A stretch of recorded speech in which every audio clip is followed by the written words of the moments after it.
नमस्कार, मैं हूं अंकुर और आप देख रहे हैं सत्य हिंदी। सत्य हिंदी के बुलेटिन में एक नजर अब तक की सुर्खियों पर। अडानी मामले को लेकर कांग्रेस लगातार जांच की मांग कर रही है। अब कांग्रेस महासचिव प्रभारी संचार जयराम रमेश ने आरबीआई के गवर्नर शक्तिकांत दास और सेबी की अध्यक्ष माधवीपुरी बुच को पत्र लिखकर अडानी ग्रुप के खिलाफ हिंडनबर्ग रिसर्च रिपोर्ट द्वारा लगाए गए आरोपों की जांच की मांग की है। जयराम रमेश ने सवाल किया कि एलआईसी और एसबीआई ने अडानी समूह की इक्विटी को भारी मात्रा में क्यों खरीदा। उन्होंने लिखा कि एलआईसी पर 30 करोड़ भारतीय अपने जीवन की बचत के लिए भरोसा करते हैं। उसने हाल के दिनों में अडानी ग्रुप के शेयरों में हजारों करोड़ रुपए खो दिए हैं। क्या हमें यह सुनिश्चित नहीं करना चाहिए कि ऐसे सार्वजनिक क्षेत्र के वित्तीय संस्थान अपने निजी क्षेत्र के समकक्षों की तुलना में अपने निवेश में अधिक रूढ़िवादी हैं और ऊपर से दबाव से मुक्त हैं। जयराम रमेश ने लिखा कि आरबीआई को यह सुनिश्चित करना चाहिए कि वित्तीय स्थिरता के जोखिमों की जांच की जाए और उन्हें नियंत्रित किया जाए। वहीं सेबी प्रमुख को लिखे अपने पत्र में जयराम रमेश ने ऐसी जांच की मांग की जो पूर्ण और बिना किसी पक्षपात के हो। हिंडनबर्ग की रिपोर्ट के आधार पर अडानी ग्रुप के खिलाफ जांच की मांग वाली याचिका पर सुप्रीम कोर्ट 17 फरवरी को सुनवाई के लिए राजी हो गया है। यह याचिका कांग्रेस नेता डॉक्टर जया ठाकुर ने दायर की है। याचिका में आरोप लगाया गया है कि अडानी ग्रुप ने गलत तरीके से अपनी कंपनियों के शेयरों की कीमतों को बढ़ा चढ़ाकर दिखाया। इसमें आरोप लगाया गया है कि गौतम अडानी और उनके सहयोगियों ने लोगों के लाखों करोड़ ठगे हैं। मामले को पहले सूचीबद्ध करने के लिए सीजेआई डीवाई चंद्रचूड़ ने 24 फरवरी की तारीख तय की, लेकिन वकील ने बताया कि इसी तरह के 2 अन्य मामले 17 फरवरी को सूचीबद्ध हैं। फिर सीजेआई ने याचिका को अन्य 2 याचिकाओं के साथ टैग करने पर सहमति जता दी। बता दें, याचिका में सुप्रीम कोर्ट के एक सिटिंग जज की देखरेख और निगरानी में CBI, ED, DRI, SEBI, RBI जैसी जांच एजेंसियों द्वारा जांच की मांग की गई है। मालूम हो कि सुप्रीम कोर्ट इस मामले को लेकर 2 अन्य जनहित याचिकाओं पर भी सुनवाई कर रहा है। हालांकि इन याचिकाओं में हिंडनबर्ग के खिलाफ एक्शन की मांग की गई है। बीबीसी के दिल्ली और मुंबई दफ्तरों के बाहर आज बुधवार को आईटीबीपी जवानों को तैनात किया गया। दिल्ली में बीबीसी दफ्तर के बाहर हिंदू सेना के मुट्ठी भर कार्यकर्ताओं ने प्रदर्शन किया। ये तैनाती उसी के मद्देनजर की गई।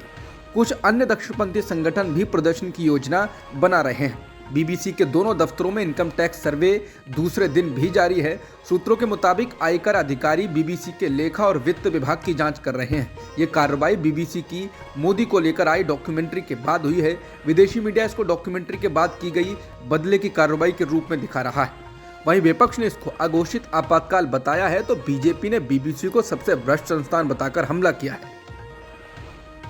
बीबीसी के दफ्तरों में इनकम टैक्स की रेट को लेकर पश्चिम बंगाल के मुख्यमंत्री ममता बनर्जी ने बीजेपी सरकार को निशाने पर लिया है।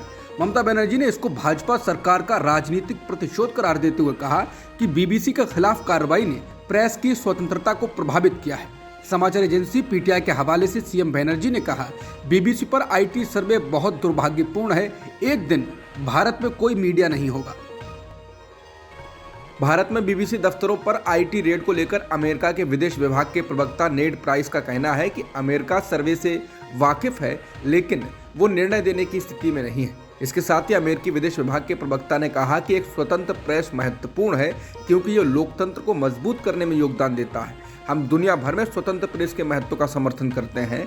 हम मानवाधिकारों के रूप में अभिव्यक्ति की स्वतंत्रता और धर्म या विश्वास की स्वतंत्रता के महत्व को उजागर करना जारी रखते हैं, जो दुनिया भर में लोकतंत्र को मजबूत करने में योगदान देता है। इसने इस देश में लोकतंत्र को मजबूत किया है। इसने भारत के लोकतंत्र को मजबूत किया है। सपा नेता आजम खान और उनके परिवार की मुश्किलें खत्म होने का नाम नहीं ले रही हैं।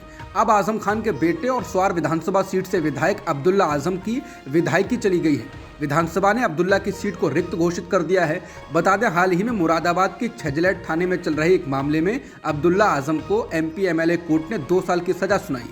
ये मामला 15 साल पुराना था, जिसमें ट्रैफिक ब्लॉक करने का केस था। इसी मामले में आजम खान और अब्दुल्ला आजम को 2 साल की सजा और जुर्माना लगाया गया, जिसके बाद ही कहा जा रहा था कि अब अब्दुल्ला की विधायकी पर खतरा बनाया है। बता दें, इससे पहले आजम खान की विधायकी भी ली जा चुकी है। उनकी सीट भी रिक्त घोषित कर दी गई थी और बाद में चुनाव करा गया था। चुनाव में सपा ने धांधली का आरोप लगाया था। हालांकि बीजेपी उम्मीदवार को जीत मिली। कुछ लोग इसको आजम खान परिवार को राजनीति से किनारे करने की मुहिम के तौर पर देख रहे हैं। त्रिपुरा विधानसभा चुनाव के लिए कल गुरुवार को वोट डाले जाएंगे। त्रिपुरा चुनाव जीतने के लिए बीजेपी ने प्रधानमंत्री से लेकर छुटभइये नेताओं को प्रचार में जिस तरह उतारा, उससे इस राज्य के चुनाव की गंभीरता का अंदाजा लगाया जा सकता है। त्रिपुरा में पीएम मोदी के नाम पर वोट मांगे गए। वोटों की गिनती 3 मार्च को होगी। राज्य में 3,328 मतदान केंद्रों पर मतदान होगा, जहां बीजेपी ने 2018 के चुनाव में 25 साल के वामपंथी शासन को खत्म कर दिया था। कुल 259 उम्मीदवार चुनावी दौड़ में हैं, जिनमें सिर्फ 20 महिलाएं हैं। सत्तारूढ़ बीजेपी और सीपीएम कांग्रेस गठबंधन के अलावा पूर्व शाही वंशज प्रद्योत माणिक्य देववर्मा के नेतृत्व में नवगठित टिपरा मोथा के बीच मुकाबला है। टिपरा मोथा ने राज्य के लोगों के लिए एक अलग राज्य ग्रेटर टिपरालैंड के लिए लड़ने का वादा किया है। पश्चिम बंगाल के मुख्यमंत्री ममता बनर्जी की टीएमसी भी मैदान में है। कहा जा रहा है कि इस बार कांग्रेस और वाम दल के गठबंधन के बाद से 60 सीटों वाले प्रदेश में बीजेपी के लिए चुनाव मुश्किल हो गया है। हालांकि असली हाल तो नतीजे के बाद पता चलेगा। मिजोरम ने समान नागरिक संहिता यानी यूसीसी का विरोध किया है। इसने मंगलवार को इसके विरोध में प्रस्ताव पास करते हुए दावा किया कि समान नागरिक संहिता को लागू करने से देश का विघटन हो जाएगा यानी टूट जाएगा। मिजोरम के गृह मंत्री लालचामलियाना ने देश में यूसीसी को करने के किसी भी कदम का विरोध करते हुए विधानसभा में एक प्रस्ताव पेश किया। राज्य में मिजो नेशनल फ्रंट सरकार के गृह मंत्री द्वारा पेश किए गए प्रस्ताव को सदन ने सर्वसम्मति से स्वीकार कर लिया। 30 जनवरी को मुख्यमंत्री जोरमथांगा की अध्यक्षता में मिजो नेशनल फ्रंट यानी एमएनएफ विधायक दल की बैठक में ये प्रस्ताव लाने का संकल्प लिया गया था। गृह मंत्री ने कहा कि यूसीसी अल्पसंख्यकों की धार्मिक और सामाजिक प्रथाओं, संस्कृतियों और परंपराओं को समाप्त कर देगा। लालचामलियाना ने प्रस्ताव पेश करते हुए कहा कि अगर यूसीसी को अधिनियमित किया जाता है तो देश को विघटित कर देगा, क्योंकि यह धार्मिक या सामाजिक प्रथाओं, प्रथागत कानूनों, धार्मिक अल्पसंख्यकों की संस्कृतियों और परंपराओं को समाप्त करने का प्रयास है। अतिक्रमण के खिलाफ पुलिस की कार्रवाई में आग से जान गंवाने के मामले में सरकार ने कार्रवाई करते हुए मां बेटी की मौत की मजिस्ट्रियल जांच के आदेश दे दिए हैं। जांच के आदेश देते हुए उत्तर प्रदेश के उप मुख्यमंत्री केशव प्रसाद मौर्य ने आश्वासन दिया कि आरोपियों को गिरफ्तार किया जाएगा और दोषियों को बख्शा नहीं जाएगा। इससे पहले के घटनाक्रम में आज सुबह मां बेटी का अंतिम संस्कार कर दिया गया। मृतक के बेटे शिवम दीक्षित ने मीडिया से बात करते हुए कहा कि उप मुख्यमंत्री ब्रजेश पाठक ने हमें आश्वासन दिया कि हमारी मांगें पूरी की जाएंगी। उन्होंने कहा कि हम दोनों भाइयों को 1-1 करोड़ रुपए, सरकारी नौकरी, आवासीय क्वार्टर और एक जमीन का पट्टा दिया जाएगा। इसके अलावा हमारे पिता को आजीवन पेंशन दी जाएगी। कानपुर मंडल के पुलिस आयुक्त राजशेखर ने कहा कि प्रशासन पीड़ित परिवार को हर संभव मदद मुहैया करा रहा है। एसोसिएशन ऑफ डेमोक्रेटिक रिफॉर्म यानी एडीआर की रिपोर्ट के मुताबिक 2021-22 में बीजेपी को सबसे ज्यादा डोनेशन मिला। एडीआर की रिपोर्ट के मुताबिक 2021-22 में बीजेपी को 614 करोड़ रुपए और कांग्रेस को 95 करोड़ रुपए डोनेशन में मिले। बीजेपी ने बताया कि उसे यह रकम 4,957 डोनेशन से हासिल हुई। वहीं कांग्रेस ने बताया कि उसे यह रकम 1,255 डोनेशन से मिली है। समाचार एजेंसी पीटीआई के मुताबिक एडीआर ने अपनी रिपोर्ट में बताया है कि Congress, NCP, CPI, CPIM, NPP और एआईटीसी को मिली डोनेशन से 3 गुना ज्यादा डोनेशन बीजेपी को मिला है। वहीं बसपा ने बताया कि 2021-22 में उसे 20,000 रुपए से ज्यादा डोनेशन नहीं मिला। राष्ट्रीय पार्टियों को मिलने वाली डोनेशन 2021-22 में 31% बढ़कर 187 करोड़ तक पहुंच गई है। दिल्ली शराब घोटाले में सीबीआई ने आम आदमी पार्टी सरकार के मंत्री सत्येंद्र जैन से पूछताछ की है। हालांकि वो आबकारी घोटाले मामले में आरोपी नहीं है। ये पूछताछ तिहाड़ जेल में हुई। ये जानकारी जैन के वकील ने दी है। पीटीआई के मुताबिक जैन के वकील ने कहा कि जांच एजेंसी ने इस संबंध में पिछले शुक्रवार को विशेष जज एम.के. नागपाल के सामने एक अर्जी दी थी। अदालत ने सीबीआई को अनुमति दे दी थी। जैन के वकील मोहम्मद इरशाद ने कहा कि अदालत के आदेश के बाद सीबीआई ने सोमवार को नेता से पूछताछ की। सत्येंद्र जैन ईडी द्वारा दर्ज मनी लॉन्ड्रिंग के मामले में फिलहाल तिहाड़ जेल में हैं। वकील ने कहा कि सीबीआई ने आपके संचार प्रभारी विजय नायर से भी पूछताछ की, जो कि शराब नीति मनी लॉन्ड्रिंग मामले में तिहाड़ जेल में बंद है। अब दिल्ली में एक और श्रद्धा वालकर हत्याकांड जैसा मामला सामने आया। दिल्ली में 24 साल के एक व्यक्ति साहिल गहलोत ने अपनी गर्लफ्रेंड निक्की यादव की हत्या कर दी और उसके शव को अपने ढाबे के फ्रिज में रख दिया। दिल्ली पुलिस की क्राइम ब्रांच के डीसीपी सतीश कुमार ने न्यूज चैनलों को बताया कि 9 फरवरी को साहिल की मंगनी थी, जो किसी और के साथ तय हो गई थी। 10 फरवरी को शादी थी। ये बात जब निक्की यादव को पता चली तो उन्होंने साहिल को मिलने के लिए बुलाया। 9-10 फरवरी को साहिल की गाड़ी में दोनों की मुलाकात हुई। इस दौरान दोनों की बहस हुई।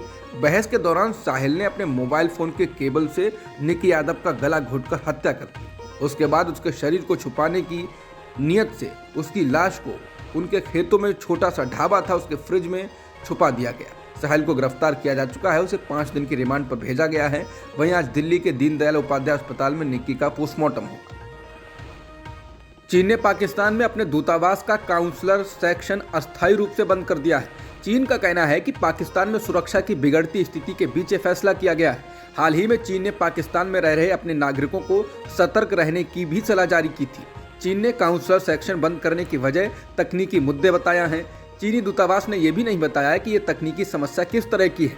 काउंसलर सेक्शन को बंद रखने की समय सीमा क्या है, इसके बारे में कोई जानकारी नहीं दी गई है। चीनी दूतावास ने अपनी वेबसाइट पर काउंसलर सेक्शन बंद करने की घोषणा की। चीनी दूतावास ने अपने नोटिस में कहा कि तकनीकी मुद्दों के कारण इस्लामाबाद में चीनी दूतावास का काउंसलर सेक्शन 13 फरवरी 2023 से अगली सूचना तक अस्थायी रूप से बंद रहेगा। पिछले सप्ताह ही चीन ने एडवाइजरी जारी की थी, जिसमें कहा गया था कि पाकिस्तान में बिगड़ती सुरक्षा स्थिति के कारण चीनी नागरिकों को जोखिम हो सकता है। इस्लामाबाद की एक आतंकवादी रोधी अदालत ने बुधवार को पीटीआई के अध्यक्ष और पूर्व प्रधानमंत्री इमरान खान की अंतरिम जमानत की अवधि बढ़ाने के अनुरोध को खारिज कर दिया। तोशखाना मामले में पाकिस्तान के चुनाव आयोग के फैसले के बाद आयोग के दफ्तर के बाहर विरोध प्रदर्शन करने के संबंधित मामले में याचिका दायर की गई थी। कोर्ट के इस फैसले के बाद उनकी गिरफ्तारी भी हो सकती है। समाचार एजेंसी पीटीआई की खबर के मुताबिक पिछले साल चुनाव आयोग की ओर से अयोग्य साबित करने के बाद इमरान की पार्टी तहरीक-ए-इंसाफ ने आयोग के दफ्तर के सामने प्रदर्शन किया था। इसके बाद उनके खिलाफ पुलिस ने आतंकवाद निरोधक कानून के तहत केस दर्ज किया था, लेकिन उन्हें अंतरिम जमानत मिल गई थी। हालांकि अब अंतरिम जमानत की अवधि को आगे बढ़ाने की मांग को खारिज कर दिया गया है, क्योंकि सुनवाई में इमरान खान हाजिर नहीं हुए। उनकी हाजिरी के लिए उन्हें कहा गया था। भारतीय पुरुष क्रिकेट टीम अब तीनों फॉर्मेट में नंबर 1 टीम बन गई है। बुधवार को जारी आईसीसी टेस्ट रैंकिंग में भारतीय टीम ने ऑस्ट्रेलिया को पछाड़कर नंबर 1 का पायदान कब्जा लिया है। इसके साथ ही ये वनडे, टी20 और टेस्ट फॉर्मेट तीनों में शीर्ष रैंकिंग पर पहुंच गई है। टेस्ट मैचों में भारत का रेटिंग पॉइंट 115 है, जबकि ऑस्ट्रेलिया के 111 पॉइंट हैं। अब तक की खबरों में इतना ही। बाकी खबरों के लिए बने रह सकते हैं आप सत्य हिंदी के साथ।